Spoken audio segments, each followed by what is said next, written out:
And the Nigerian Customs Service is stepping up its trade facilitation efforts with a big tech upgrade. It is rolling out the Odogu Unified Customs Management System at Apapa and Tincan Island ports, aiming for faster and more transparent operations. TVC News senior business correspondent Ifunanya Eze reports. Global trade is moving fast, and Nigeria is keeping up. At this high-level stakeholders meeting, customs management, port agencies and industry players took stock of the homegrown Bodogu system, learning from its pilot run at PTML port and mapping out strategies to tackle challenges as it expands. Because of the history of frustration and dissatisfaction that we've had with NICES, we took that bold decision that we are going to start on a fresh note. We are going to develop a new system that will take care of all the challenges that we've had, all the frustrations that we've had with the previous systems for over almost 20 years. And that was why our officers, working with the service providers, started to develop a new system. And what we had was what we christened Bodogu. To see the system in action, a visit to the Customs Processing Center provided real-time insights. Those already using the platform shared their experiences, highlighting smoother operations and reduced paperwork. Bodogu is faster. When you want to take delivery more faster, it's different from NICES.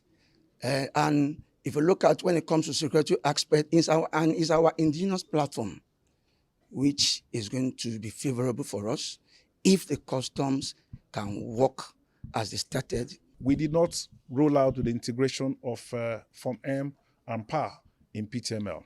Now we have gotten to a point where all the banks, have signed up and they are going to be working with us as we roll out, so that PA and Form M will be part of what we are going to be doing in Apapa. And once we capture that, we can conveniently say that we have captured almost 70–80% of our operations.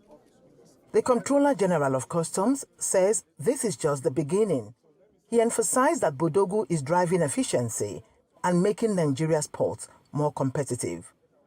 Ifunanya Eze, TVC News, Lagos. Legal 500 TNP has hosted the GC Power List 2025, an event focusing on talented senior in-house counsels who continuously make efforts to drive their companies forward while responding to crisis managing regulatory challenges. The Legal 500 has been instrumental in recognizing and highlighting influential general counsels and heads of legal teams in business globally. Since 2013, the first of such event, the Legal 50 in Africa, took place in South Africa for an in-house counsels and corporate organizations. Respondents took turns to highlight the positive impact events like this have on the law profession. Of course, the race to align Nigeria's compliance requirements with international standards and the efforts being made to refurbish the legal department's reputation to that of the true business partners. Where we train not only our own young talent, but we also train members of the legal profession, where we pick very key topics in the legal profession and then start to build the capacity. It's about understanding transactions, it's about understanding the business, but more importantly, it's about developing the talent of the future. It's a way of giving back to our industry, not necessarily a way of, baiting. It's not networking to get work. It's supporting the initiative, supporting the industry. If in Nigeria we're going to recognize business and the guys that literally instruct us are going to be honored, of course we wanted to be a part of that. We're able to meet lawyers from all spheres of life. We're able to, mentor as much as we can, and obviously, hopefully learn from them as well, because innovation is not about age. So hopefully learn from them, and hopefully do that in my company as well, Reckitt, and hopefully continue the tradition.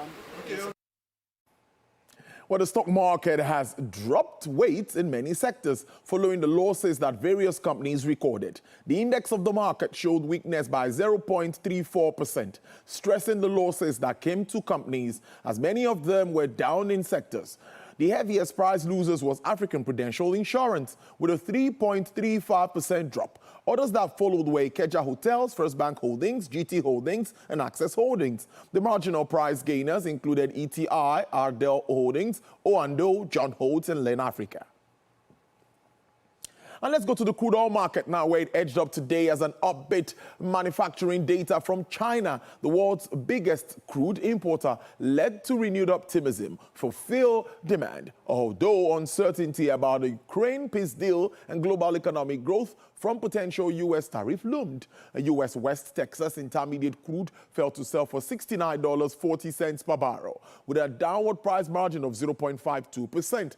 Brent crude futures experienced a decline of 0.44% to sell at $72.49 per barrel. Bonnie Light sells for $78.62 with a downward price review of 2.84%. And for the OPEC basket, dealers offer $74.98 per barrel with an uptake of 0.15%.